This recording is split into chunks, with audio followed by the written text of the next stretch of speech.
What's up everyone, welcome back to our channel and welcome to another video. In today's one, I'll showing you guys how can you connect Trello to your Zapier profile completely for free. So let's jump right into it. First of all, open up Zapier on your web browser.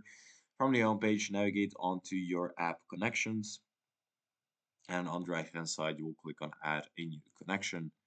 In the search bar for an app, you will type in Trello, and once you find the app, you will click on Add Connection.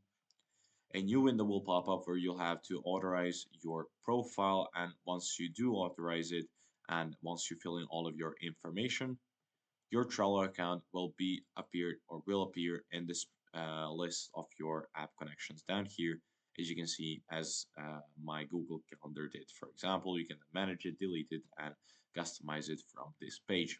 That's it for today. Thank you for watching this video. If you found it helpful, leave it a like, subscribe, and I'll see you guys in the next one. Goodbye.